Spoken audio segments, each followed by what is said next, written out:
binniyaati waaw nee na les actions valent par leur intention maanaam jëf joo gis suñu borom yéene bi ko lalu sincérité yéene bi ko lalu lay bàyyi xel bu yéene bi sincère rek yow da ngay jukki def premier pas rek mu mottali ko voilà ba tax na kon nit ñi ñooy ñëw am yaakaar ci ñun sàkku ci ñun ñu taxaw leen moo xam dañu nekk victime d'injustice wala ñu tooñ leen comme les 93 veuves des anciens combattants de la guerre du Golfe seen boroom kër daanu ci toolu xare ca Arabie Saoudite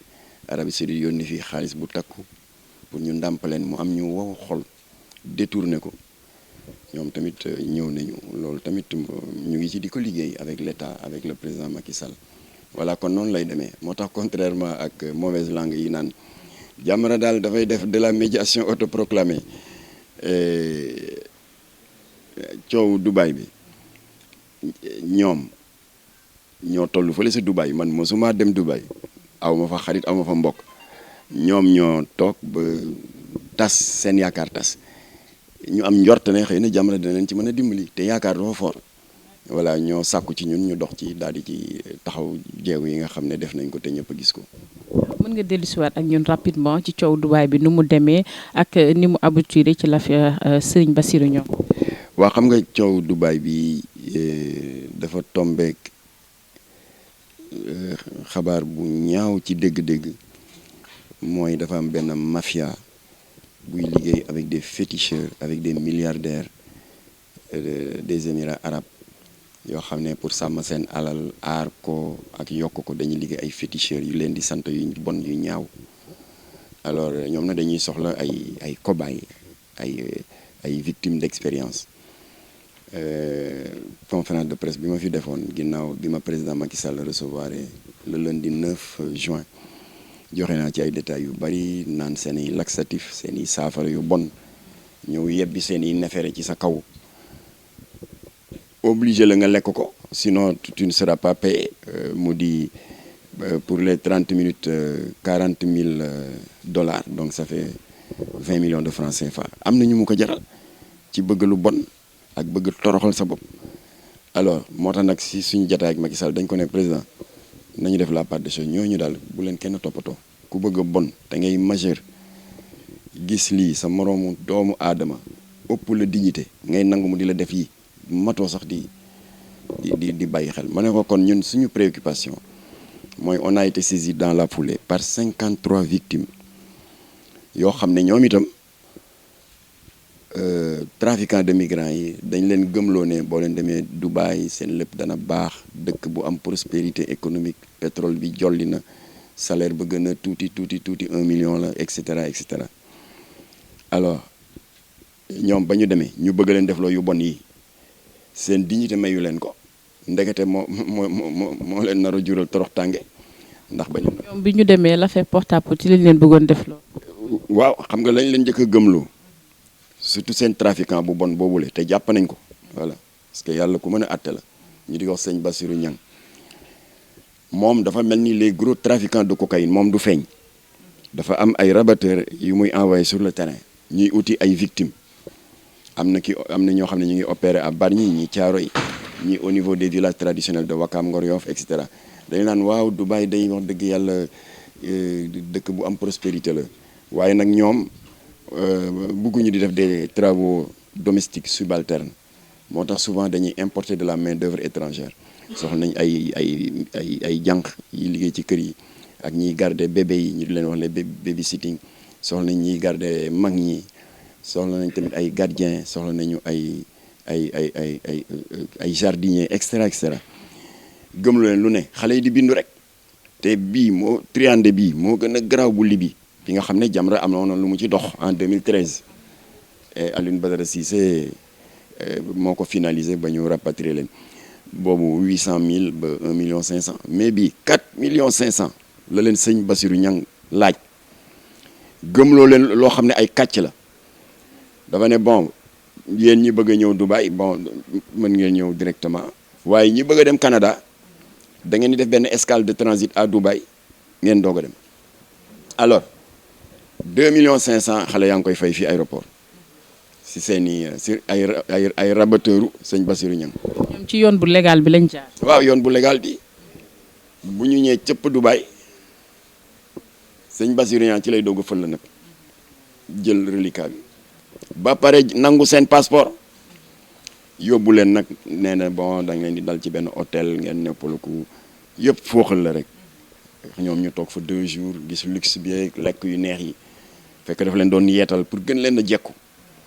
ba ñu paree nag mu yóbbu leen ci benn centre d'hébergement ñoom xaw nañ jommi ndeke defoo rëba saxoo gën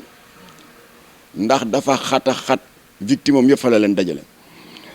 xat ba dañ leen di paquetage ñu téye leen fa 2 weer xaar leen kayit yi sotteegul ñi bëgg a dem Canada xaar leen et cetera yéen ñi bëgg a liggéey fii Dubaï voilà danaa leen yóbbu Platinum Immigration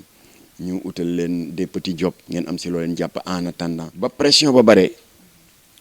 mu defar de faux documents de l'ambassade du Canada jox victime yi doon def escale de transit ba noppi ñi ne dañu bëgg a toog Dubaï liggéey mu def benn deal ak ay bandi yu nekk ci Platinum Immigration mu ànd fa ak ñoom ñooñu gëmloo leen ne soxla nañ ay balayeur soxla nañ nangam waaye da ngay fay nangam ñu fay lépp furaas mu lekkaat xaalis ci ñoom su ma gis ko wooye xol nii alors ba pression ba méttee nag société ba mu doon liggéeyee moom porté ko plainte waaye xamuñu la nekk ci suuf waaye porté nañ ko plainte mu tombeek moom sëñ Bassirou Niang titre de séjour am jeex koo xam ne yow nee nga da ngay lijjanti ni titre de séjour te yow sa bos tëla mu dem ca service immigration ne day renouveler xam ko foofu tout est informatisé gars yi xool ci ordinateur bi ne ah yow ci un dossier judiciaire kenn atteegu la de société ba nga doon liggéey ñoo la porte plainte kon ku am un dossier pendant devant la justice mënuñu la renouveler sa visa mu ne waaw d'accord sa ëllëg sa rek police arrêté ko ñu jébbal ko procureur fëgg ko mandat de dépôt ñu jugé ko condamné ko xam nga ñoom dañu am un système judiciaire 45 kilomètres nee ko yow doo joxe passeport jàmbur ndax nga leen lekk seen alal doo leen jox sa seen ba ñu mën a ñibbi xam ne xëy na seen wërsëg moo ci nekkul mooy waaw passeport yaa nga sama bureau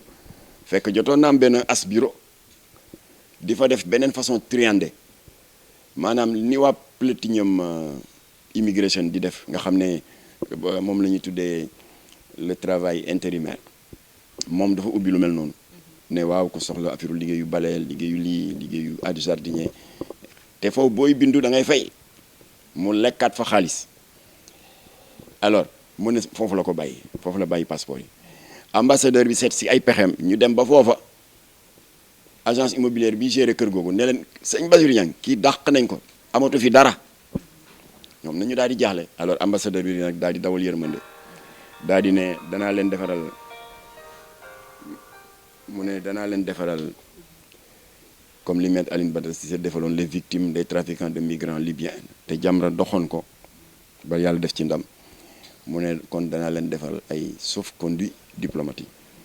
mu defaral leen ko ba mu leen ko defaralee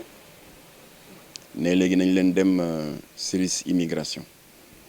pour le reste des formalités ñu dem service immigration ne leen yéen bi seen séjour jeexee yàgg na xanaa xamu leen ne règlement Dubaï bu sa séjour jeexee nga toog fii chaque jour de situation irrégulière da ngay fay 100 xaalis ba nu mu tuddati sax xaalisu dëkk ba la xamatul ah waaw alors mu ne leen kon loolu ngeen di fay genre alamaan la alamaan boo xam ni par jour d'irrégularité moom ngeen di fay waaw foofu dirham la waaw dirham te 100 dirham yi par jour boo xoolee suñu xaalis 17 000 francs CFA la loolu metti na. ndax seen famille ñoo leen doon yónnee xaalis wala Sénégal dañ leen. ñu dem am noonu nañ as tuut waaye ñu ngi doon nëbb seen famille pour bañ ñu am njaqare alors donc dontale ambassadeur bi yóbbu na leen fa bi service immigration ku ne ñu ne yow ñaata temps nga toog yow 10 jours dans l'illégalité kon yow da ngay fay 10 fois 100 dirham ça fait 10 fois 17 000 francs mu metti lool waaye ñoom ñu fay. Après nag ambassadeur bi nag ñu ngi koy sargal di wax Macky Sall na ko woo gërëm ko jàppale ko ndax bari na ay ambassades yu nekk ci pays occidentaux yi seen bopp rek lañ fa nekkee. Alors ambassadeur bi def lu rafet ne man day danaa gàddu 10 ci yéen ci sama poos man lijjantil leen ñu ñibbi ñi si des nag foofu la sama kàttan xanaa ngeen def demande d'aide après man ma jéem ko envoyé. actuellement ñoom ñëpp ñëw nañ. alors léegi bi ambassade bi defee loolu ci 53 yi 33 yi ñëw nañ presque les 3/4 20 yaa nga fa nekk nag situation bu metti tegal naa leen sànq benn audio kuy liggéey ci consulat bi di wax mettit yi gaa yi nekkee ak ramasse bu metti ndax boo amul këyit oh là là seen ramasse dafa metti alors ñooñu nag ba ñu ñibbisee dañuy ñëw seet si Jamra parce que nee nañ la ñu fa nekk yëpp Jamra kot lañ daan dégg mu di leen yuuxul di leen jooytul di leen kaasal ñu ñëw fii ma ne leen li ngeen def li ngeen war a def mooy def leen rapidement ay plainte ma am ku ma leen booleel ngeen yóbbu ko DIC division des investigations criminelles ndax waa ji escroc la criminel la koo xam ne am na ñoo xam ne dañuy jël seen miraasu kër gu ñu doon miraas seen way jur a gaañu walla bañ ci am ci lañ ko dugal am na koo xam ne gaalu papaam la jaay donc ay situation yu metti ay jigéen ñoo xam ne seen yaay dañuy jaay seen i takkaay pour am 4 millions 500 yi alors bref police def liggéey bu gaaw a gaaw am na benn intermédiaire sëñ Bassirou Niang bu ñu jàpp fii ci Bargny foofu tam ñu gërëm le maire parce que les victimes yi dëkk dans sa localité moo leen utal avocat ci poosam kooku ñu rafetlu ko ñi amul beneen pexe nag ba ñëwee fii man leen man danaa leen mettre en rapport ak avocat Jamra maître Moussa Sarr mais en matière pénale comme que daf leen escroquer par kenn mënu leen def une plainte collective parce que affaire escroquerie la ak abus de confiance kon da ngeen def des plaintes individuelles def nañ ko déposé nañ ko DIC voilà léegi nag DIC a ngi def liggéeyam léegi bu suñu avocat jógee dina vérifier ndax parce que day am des fois entre des pays ndax am na accord de partenariat judiciaire entre le Sénégal ak Émirats bu dee am na naka procureur rapatrier mu ñëw fii ñu teg ko loolu ñuy wax contrainte par corps au maximum bu fi amee ay biens ñu jaay ko bu amee ay étages ñu jaay ko parce que il s'est enrichi sur le dos des jeunes filles et des jeunes garçons alors su booba mu delloo xale yi seen xaalis. d'accord mën nañu xam exactement somme bi nga xamante ne moom la arnaqué ñi nga xamante ne ñoom ñooy ndaw yi. déjà 4 millions 500 10 personnes ñaata la du 45 millions te foofu ma la wax local boobu comme géttu xar dañ leen di paquetage xëy na 100 personnes nga fa kii il s'est fait plus d'1 milliard waaw du yoon nag bon bañuñu kuy jóg di lijjanti waaw d'accord mais nag wërsëgu jàmbur bul ko kàcc di ko gëm loolu ne ba mu jël léppam jox la nga lépp ne furaas alors bref yàlla dogal na bi ñuy laata tàggoo ak président bi ma jëlee engagement ne li nga bëgg danaa ko def parce que dafa bëgg ma utal ko une identification la localisation précise des victimes ba ñu paree dama koy nag président li la Jamra di ñaan bu leen rapatrier rek bàyyi leen ñuy taxawaalu ci dëkk bi dafay metti ndax dañ jóge ci ndóol war a ñëwaat ci ndóol dafa metti mu ne ma lu ñu mën def ma ne nga accompagner leen structure yu bari na fi DER mu ngi fi la délégation à l'entrepreneuriat rapide ñoom am na un budget de 30 milliards kooku yaatu na ñuy lebal xale yi des microfinances ñuy mën di créer des petites activités génératrices de revenus ma ne ko ANPEJ ngi fi agence nationale pour la promotion de l'emploi des jeunes waaye am na boo xam ne nag j'ai pas attendu l'État mooy les victimes qui sont de retour te amuñu qualification xam nga nit ki balaa nga wutal financement mu am lu mu mën am métier alors am naa séance de travail et je l'en remercie avec le docteur Souleymane Soumaré qui est le directeur général de l'ONFP agence office national pour l'emploi pour la formation professionnelle maa ngi remercier seen consultant bi Alaaji Babacar Sylla bi ma yombalal audience bi am nañ séance de travail ba juboo nañu kon bu ñu jullee tabaski ji ba génn ci ak jàmm dinaa woo presse bi ngeen ñëw fekk ñu foofu ñu signer ak moom protocole pour ñu taxaw les victimes de Dubaï qui sont de retour te bëgg financement mais amuñu qualification alors ONFP utal leen métier bu ñu paree Jamra gungewaat leen ba DER ñu jox leen xaalis ñu liggéey parce que jom moo leen fa yóbbuwoon demuñu fa pour bon am nañu dem pour bon nag te ñaari naataango animatrice télé ñaari rappeur rek ak ñeneen ñu ñàkk jom ñoo ñun taxul ñëm waaye ñoom ñii dañ fa demoon pour daan doole dañ fa demoon ngir uti teraanga teral seen njaboot ak seen i wayjur ñun nax leen kon la ñu wuti woon buñ ko amoon fii duñ fi jóg kon nag bu ñu ñibbisee état waru leen seetaan voilà léegi je remercie le président de la république parce que nee na du leen seetaan waaye lam ma santoon pare na liste bi dama la koy xuy xama ci rek de parce que yéen seen caméraman yi dañu sob liste bi moo nekk ni prénom nom numéro de téléphone am na ñoo xam ne dañu am numéro de téléphone ak indicatif Dubaï adresse à Dubaï adresse au Sénégal président de la République Macky Sall jot na ko directement et sans intermédiaire amul ay secrétaire ak ñam bu ko defee moom dana ci mën a am taxawaay ñu mën leen a dimbali comme ça Jamra góorgóorlu na ba déggoo na ak victimes yi ba victimes yi góorgóorlu nañu débrouiller seen débrouiller bopp ba ñëw une trentaine 20 ya fa des nag xanaa loolu état mën na koo gàddu ñu ngi gërëm tam ambassadeur bi gàddu na 10 waaw bu Macky Sall la gàddoo 10 mu baax voilà comme ça ñi débrouiller ba ñëw ak seen moyen bopp ñi seen famille dimbali leen alors ñooñu bu mu leen seetaan na leen gunge ñu am activité génératrice de revenu jàmm na ñooy. Mactar mën état bi jël mesure nag trafic de migrants bi mu ngi bëgg a netti naa sànq ci conférence bi victimes yi amoon fii ci au lendemain de la chute du colonel Kadhafi mu ngi bëgg a gis nga ñii te am na ñu rus sax ñëw ndeysaan parce que rumeur bu bon bi fi amoon porte à porte yi ba ñu bari ndeysaan dañu am kersa ma leen ñëw leen Jamra dana raxas seen der ba ngeen set wicc ñu xam ne yéen ñu am jom ngeen dañ leen triande yóbbu leen fa waaye dem leen foon pour yàqu. ci l'affaire porte à porte bi lañ bëgg a dugg Mame Mactar bëgg nañu xam actuellement fan la combat bi toll ak Jamra ban liggéey la ci def gannaaw rek li nga xamante ne moom mooy liste bi nga doon fasal. kon du Aïssa la astu waaw astu yow noo bëggee tubaab dafa ne ko ci barma sax moo wax loolu ne ndimbal da nga ciy fokk loxol borom tubaab ne aide-toi et le ciel t'aidera ku ne dama bëgg a bon dama bëgg yi million bu yaboo ma lekk ay cabinet naar loo ko mënal. bëri dañu jàppoon ni Jamra bu muy dugg ci combat bi c'était pour sensibiliser ñi nga xamante ne ñoom ñooy ndaw ñi mais pas pour jël défense ñeneen. wax nga dëgg la te maa ngi koy yeesalaat bu leen ko dara jaral am na ñu fa jëlee feebar porte à porte bi am na ñu fa jëlee dépression am na benn tiktokeuse kii nu mu tuddati damay jël Sohaybou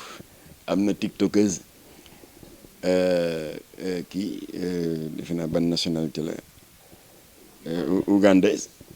qui a beaucoup d'argent ci porte à porte bi waaye ay dépression dikkal ko ay insomnie muy maigrir di feebar dafa mujj daal xamuñu lan la yéeg 7e étage tëb dee am na keneen koo xam ne jox naa Macky Sall vidéo bi benn camerounaise la ndeysaan 20 millions yom fa am yëpp daf ko fajoo ci kii traditionnel ba pare mu am xeetu jàngoro bu ko topp boo xam ne xam nga jàngoro bu lan la fu mu la romb ci mbedd mi mu ngi xeeñ cabinet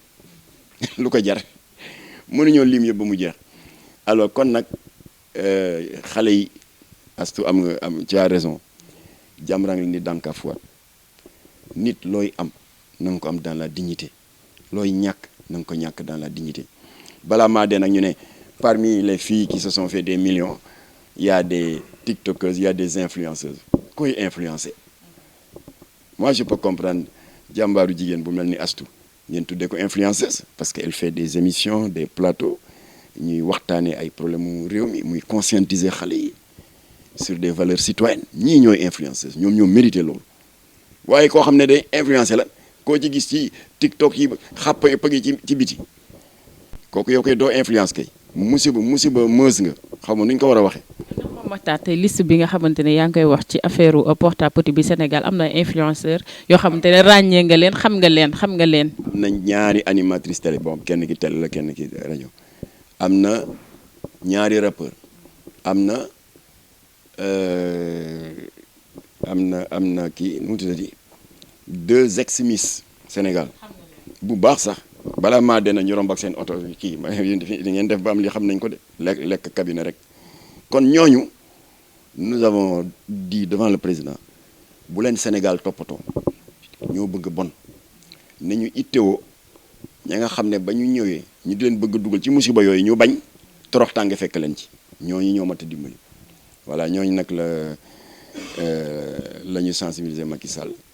donc sur les 53 33 yi ñëw nañu ci seen njàmbaar ak seen lijjanti bopp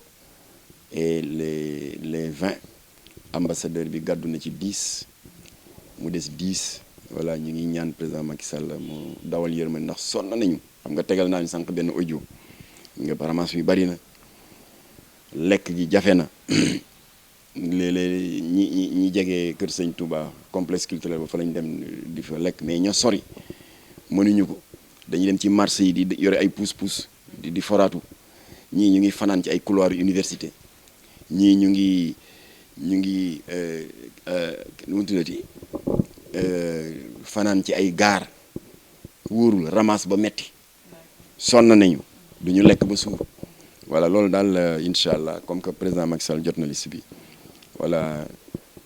te am na lu ma fàtte wax ci conférence de presse bi nee na bu tabaski bi passé boole na ma ak tel ministre mënuma tudde ministre bi nag voilà pour que ña fa takk ñu mën a rapidement exfiltrer leen indi leen dama ko fàtte wax ci conférence bi sa sens la. ñëpp dinañ ñëw. boole naa la ak ministre diw ña fa takk te bokkuñu ci 33 yi ñëw mu mën a jël matuwaay ñu exfiltrer leen rapatrier leen merci monsieur le président. Mame Mactar am na beneen point boo xamante ne bëgg nañ ci waxtaanee muy l'affaire Mbayang Diop gis nañ nekk na loo xamante ne yàgg na gannaaw ba mu jotee ak ki nga xamante ne moom mooy patronam famille ñu ngi koy xaar mu nekk koo xamante ne dañ ko condamné à mort te ne nañ en tant que doomu patron bi nga xamante ne moom la faatoon amul 18 ans mën a jugé ndax ñu baal koog yooyu du mën a jugee ci kaso ba wala dañ koy rey te gisuñu nag benn jéego boo xamante ne état du Sénégal def na ko ci ñu bëri ñu ngi doon sàkku aussi président bi ci ay relation ak nguurug Arabie Saoudite mu def ci ay jéego mais ba léegi combat bi des na gis nañ aussi tamit Jamra dugal nañ ci loxoom aussi. ndeysaan kii Mbayang Diop li ko dal metti na moom tamit dafa mel ni yow rek jàmbaare bëgg wuti teraanga bokk kook njabootam teral ay waajuram loolu rek ka taxoon jóg ndax bi mu dëkkee fii témoignage yi dëkkandoo yeeg mbokk yëpp wax benn la Mbayang Diop ku am jom la ku nangoo liggéey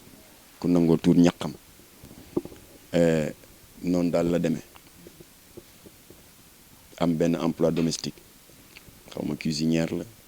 xaw ma femme de ménage la waaye emploi domestique mooy employé ci kër te sànq junj naa mettital yi ñuy mettital borom der yu ñuul yi yàlla boo tombé ci employeur bu xaw a pervers wala boog bu raciste mais am na yoo xam ne nit rek la am na yoo xam ne nit buñ ko tegee di ko teg di nga dem ba loolu tubaab di wax nga am le dos au mur même muus sax nga xam ne doomu aadama mat na ko 100 fois ci kattan ak musculature boo ko tàncee ci ruq mu wóor ne amul benn issue de secours te fi bunt bi nga taxaw rek fa la mën a jaar dana la song pour mën a jàll. Mbayang dégg presse européenne bi naan elle a poignardé sa patronne mais lan la ko patronne bi def ba mu poignardé ko doo leen ko wax ak ban pression la dem ba subir ko ba mujj gi ba muy def loolu boo demee sax elle était hors d'elle-même doo leen ko wax waaye toujours est-il que jëkkëru ndaw si takk der la c'est un officier haut gradé loolu sax tax nañu gaaw a teg ndaw si loxo waaye justice saoudienne amuñu code pénal seen code pénal mooy chariatul muhammadiya code pénal ba nag ñetti xeetu rey la catégoriser benn bi ñu ngi ko tuddee xadlul hamdi mooy li wala di wax rey bu ànd ak teef dans le droit positif sénégalais du code pénal ñu ngi ko tuddee homicide volontaire avec préméditation ñaareelu catégorie bi nekk ci code pénalu Arabie Saoudite te muy charia bi ñu ngi ko tuddee xadlul subhul mooy li Wolof di wax rey bu mel ni teyef waaye du teyef tubaab di ko wax dans le code pénal coup et blessure volontaire ayant entraîné la mort sans intention de la donner ñetteelu xeetu rey bi te ñu catégoriser ko ci code pénal Arabie Saoudite maanaam ci charia mooy xadlul xataayi Wolof di ko wax rey bu àndul ak teef tubaab di ko wax homicide involontaire masalan ko doon dawal otoom ci benn quartier populaire à 100 à l'heure benn xale doon football génn nga fiir ko kooku rey bu ànd ak teef la Arabie Saoudite nag ni ko charia tëralee ñoom noonu lañ koy doxale maanaam ñaari xeetu rey yi ma mujj wax à part sanction pénale bi daan bi mooy da ngay joxe dia compensation financière la à peu près 40 millions ci jamono yonent bi ay gëléem lañ doon compter waaye bañ ko xayma ci même valeur bi fii ñu tollu tembe 40 millions la ba noppi na nga boole ci kafaara nga woor ñaari weer yu toftaloo te boo ci coupé benn fan rek da ngay recommencer waaye loolu c'est en plus de la sanction pénale mooy ñaari rey yu mujj yi xadlul subhul homicide involontaire qui coup et blessure volontaire ayant entraîné la mort sans intention de la donner ak xadlul xataay homicide involontaire yooyu mooy daan bi waaye bu njëkk ba xadlul hamdi homicide volontaire avec préméditation rey bu ànd ak teef chariatul muhammadiya nee na c'est la peine capitale Mbayang nag procès fi mu mujj mooy dañu ne xadlul hamdi wala xadlul xataay wala xadlul subhul mbokk yi am nañu droit réclamer compensation financière waaye itam am nañu droit jéggale moo tax Mbayang Arabie Saoudite ci wàllu charia amaguñu droit exécuter ko yàlla na ci yàlla musal parce que maire bi mu jam ba mu dee ay doomam yi nga xam ne ñoom la yoon may kàddu majeur guñu loolu moo tax Mbayang nekk en sursis bu metti ndax chaque jour yaa ngi tëdd naan est-ce que duñ ma décapiter ëllëg kooku metti na c'est une torture morale boo xam ne foo ko natt weesu na moo tax na ñu ngi profiter ci Sunugal 24 sàkkuwaat ci état du Sénégal nañ yëngal dossier Mbayang kenn xamul yàlla rek a xam ca néeg ba mu jote woon ak patronam kenn xamul nu mu demee kenn xamul pression bi muy subir ba jékki-jékki rek mel ni du moom changé jikko te melul woon noonu elle n'était pas agressive bi muy jógee Sénégal. lan nga jàpp ne moo ko mën a muccal ndax président Macky Sall am mën na ci def pression. Sall buuru Arabie Saoudite xaritam la buuru Arabie Saoudite xaritam la de yónnee na ko fi ay yoon ay billet màkk kii ay na ñaan buur bi njëkk buur bi yàlla may na ko ci ni code pénal ba tëddee seen code pénal ñoom possibilité de grâce royale ni grâce présidentielle amee fii xam ne chaque année Macky Sall gracié 500 et quelques prisonniers foofu grâce royale dafa am na ko ñaan dana ko may bu ko ñaanee buur bi baal ko ñu bàyyi Mbayang ñibbi ndax elle a changé li muy dem ni mu jekke woon bëgg boppam mais léegi boo gisee ni mu mel te lépp dara tegu ko dul ndax njaqare jaaxle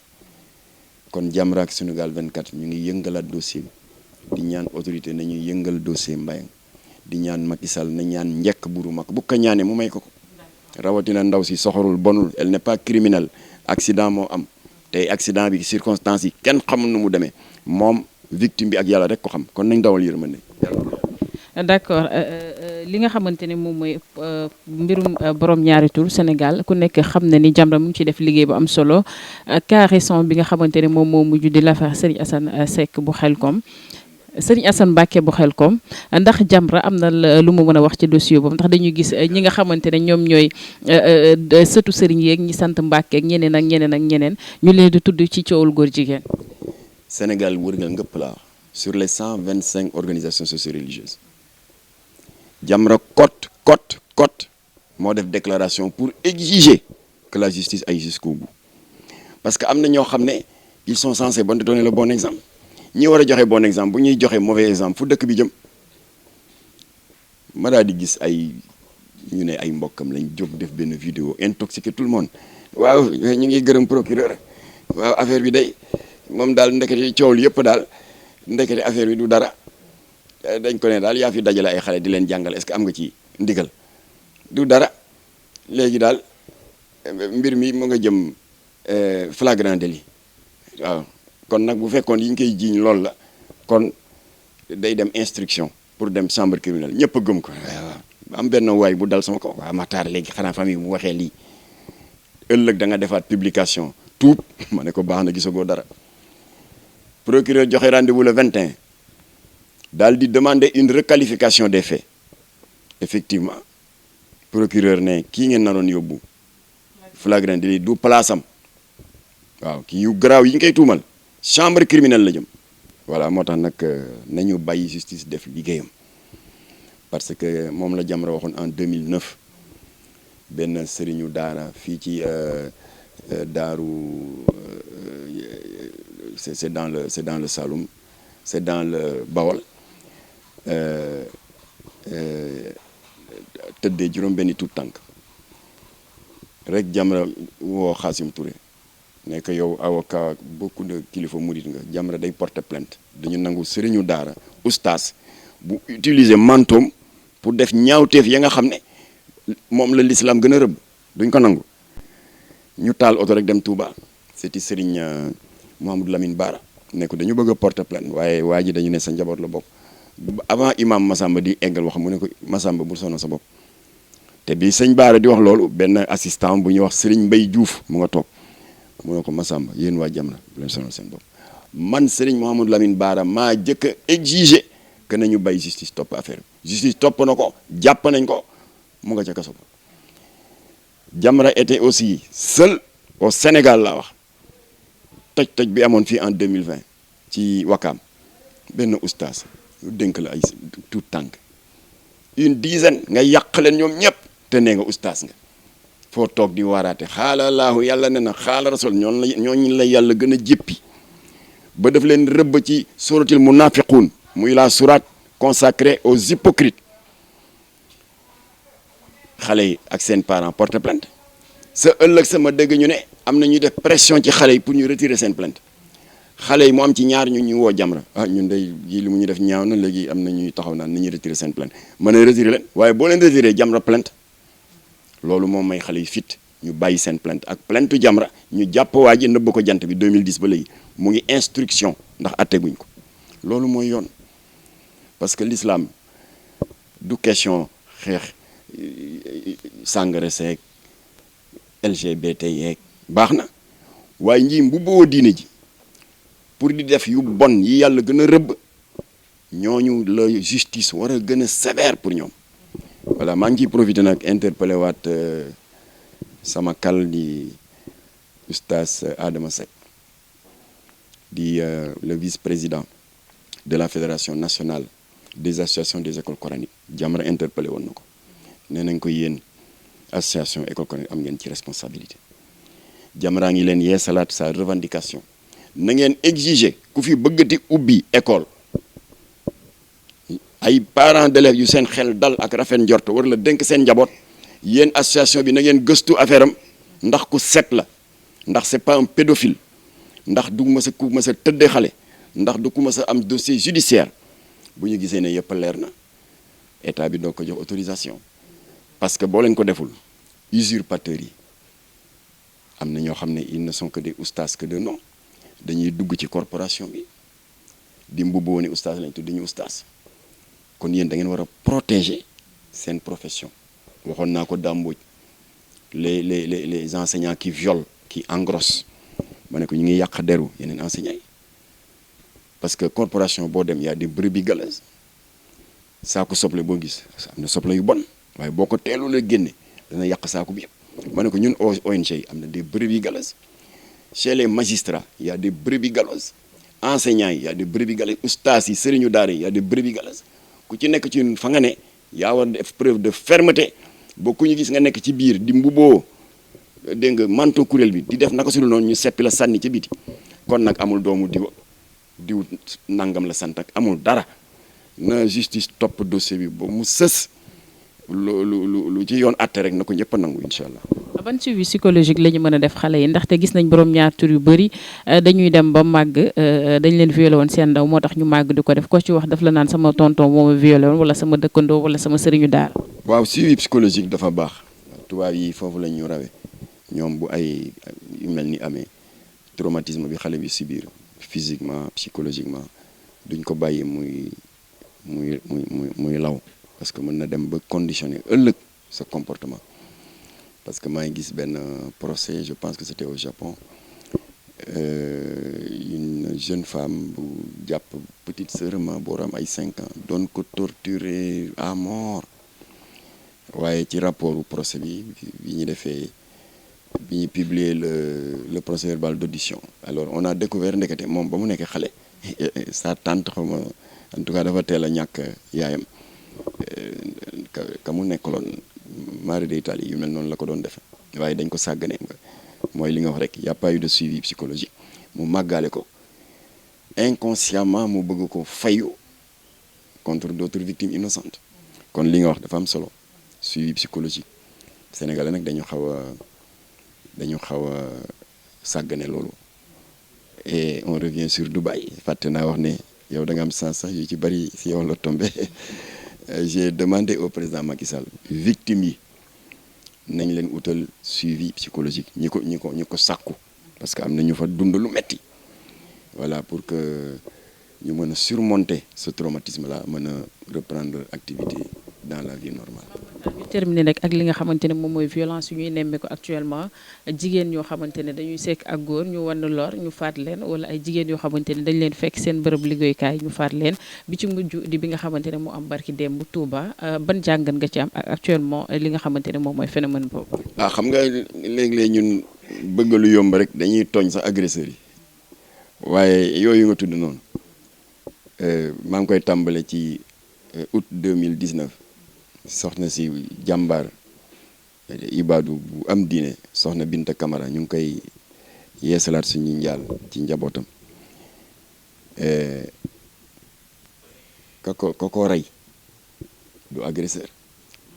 ku ko doon bëgg la xëy bés rek seytaane xiir ko mu bëgg ko sàkku ndaw si elle s'est battue à mort waa ji la mu bëggoon amu ko waaye ñàkk na ci bakkanam moom kaka def loolu du agresseur reyu ko vers le mois de novembre de la même année 2019 une des conseillères techniques de Jamra ñëpp xam ko di vice-présidente assemblée conseil économique et social Fatoumata Makhtar Ndiaye yàlla na yàlla beesalaat yërmandeem ci kawam ki ko faat du agresseur homme de confiance la koo xam ne daf ko def chauffeur am assistantam di koy yónni wóolu ko muy dugg ci këram di dugg ci néegam xam fu muy denc bagage yi xam naa dafa am bés rek mu gis ko mu tijji armoire am rek mu gis fa xaalis peut-être seytaane dikk moo ko agressé faat ko faat bu ñaaw kooku du agresseur le mois dernier Jamra defoon na délégation dem fa fii ci Pikine Nord soxna Fat Kiné Gaye ki ko faat agressé ko du agresseur collègue de service am la voilà kon dëgg la agresseurs yi war nañ jóg ci ñoom waaye ñun itam suñu jikko yu bon yi suñu xol yu xat yi ci kër yi yooyu itam nañ koy sóoraale waaw ustaas yi seet yaa ngi doon waxi accompagnement psychologique waaye ñoom itam am nañu liggéey ci xutba yi ci waaraate yi moo gën nag nekk ci télé yi rek ku nekk jàpp sa wasila naan kii sama kii kenn du moromam moom day ku jaarul ci moom doo dem jàpp sëriñ yu tedd yi di leen kalle mel ni ku naan sama mbër moo daq bëri sa mbër loolu nañ ko yemale ci ay Eumeu Sène moo gën a ayit dégg nga xaw ma sax mbër yi ak Balla Gaye nañ ko yemale foofu te nañu bàyyi naan sëriñ diw du moroomu kenn nañu bàyyi loolu et en lieu et place ñu remplacer ko par li nga wax ay sensibilisation pour nit ñi yaatal dënn yi yokk tolérance bi laabal xol yi ñu bàyyi iñaanante ak di denc yu bon mooy dem di la pousse ba xëy rek booy rey doo ko tey voilà kon nag agresseurs yi nag kooku moom combat la boo xam ne état bi jot na mu jóg si ñu ngi koy yeesalaat fii waxoon nañ fi daaw le président Macky Sall def na mu defoon ak opérateur économique yi dafa convoqué woon benn kii xaw ma lan présidentiel naka la ko tuddeeti conseil présidentiel sur l'agriculture amoon na fi conseil présidentiel si affaire patronat bi conseil présidentiel sur la santé jot na mu def conseil présidentiel spécial sur la criminalité et l'insécurité daal di woo bàjjenu gox yi woo imaam yi woo leen yéen taskatu xabaar yi ku nekk nga ñëw la nga dund ak la nga kii nga wax ñu dajale jël ay matuwaay ko localité yi nga xam ne comme fii Fatou Kiné Gaye dëkk maa fa dem dégg leen ñoom ñuy jooytu amuñu dañu bëgg commissariat alors gox ya nga xam ne dañu nekk situation boobu nekk ci insécurité alors ñu mën leen a yokkal seen kaaraange ak yeneen mesure parce que waa Kër Mbaye Fall tam ñu ngi ko doon laaj dégg naa jox nañ leen poste waaye il a fallu trafiquant de drogue ba fa nekkoon lëmbale koñ bi xale yi lalal ko dëgg sa rax tàndal ko embuscade dóor ko ay xeer ci kuuru Baye Fall ba mu sedd guy loolu baaxul gënul parce que dañu ne dans un état de droit kenn amul droit fajal sa bopp waaye li ko jur mooy tànqamlu bu yàgg bu état di tànqamlu population yi jóg fajal seen bopp te loolu gënul kon nag bu population yi xëy jàmbate neen état bi may nopp et je termine parce que ñun ñoo fi njëkk def loolu en 87 sama frère bi fekke na ko Pape Mbaye Guèye fii ci Thiaroye quartier bu ñuy wax Xurum Bukki agresseurs yi ak trafiquants yamba yi lëmbale dëkk ba paa yi daan teel a xëy di fajaru dem jàkka ñemeetuñ ko ndax ragal ku leen agressé jigéen ñi daan teel a xëy dem ci tefes gi uti jën am lu ñu mën a dimbale seen njaboot ñemeetuñ ko ñuy jaay drogue di ku bëccëg ba pare ay prostituées de la sous-région surtout Sierra Leone ak Ghana ñëw loué fa ay pantre def étiquette ci bunt bi comme période jaay xarum Tabaski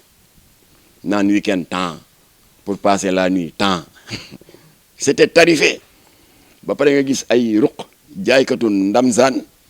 ak sum-sum muy des boissons alcoolisées frelatées très dangereuses ñu di ko fa jaay waa quartier bi jooy nañ ba sonn ñu ñëw si Jamra latine waa d'accord dégg naa li ngeen wax de waaye ndimbal da ngeen ciy fekk loxol borom boobu ñu ngi toll suñu diggu doole ñu xëy bés organiser benn opération commando xale yi uti seeni naataango ñun dem ñu uti ay mbërum làmb baroon nañ 40 wala 50 ñu ñëw rek songa kii bi quartier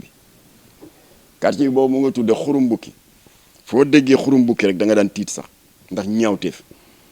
ñu ñëw dajji butigu jaaykatu ndamsaan yi looy def ni ñuy ñoddi kii buddee yóbbu ci diggu place ba tuur fekk prostituées yi seen pantre dajji xëcca mat lay kuur ñi doon résister ñu duma leen ñiy daw ñu yendu fa xeex ak ñoom corps à corps waa jeune Jamra ak jeune Thiaroye yi ñu ànd pour faire face à cette mafia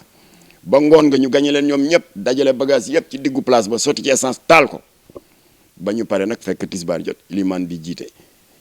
ñu topp ci moom ba ñu sëlmale ñu rebaptiser quartier bi tuddee ko léegi sant yàlla moo tax boo demee Thiaroye dégg quartier bu ñuy wax sant yàlla Xurum Bukki la tuddoon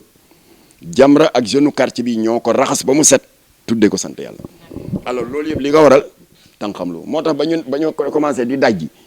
ba ñuy bëgg a pare police doo ko ñëw nag waaw qu'est-ce que ça ñu leen topp leen fële ñu régleel ko suñu bopp waaw loolu nag mu ngi commencé di xeeñ parce que gis naa ay quartiers yu am ay brigades d'autodéfense gis ngeen yéen ñëpp ci réseaux sociaux yi agresseurs yi ñu dóor ba ambulance jël si leen état bu ñu bàyyi yooyu di jóg bu ñu bàyyi yooyu di développer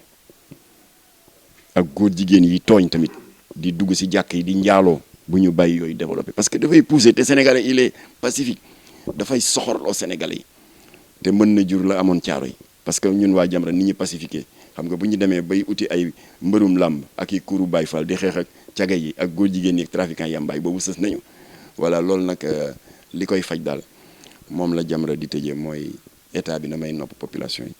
population yi fu ñu jàmbate insécurité nañ état bi may nopp jàppaleen accompagner leen bu fekkee dañ fa war a yokk poste de police nañ ko def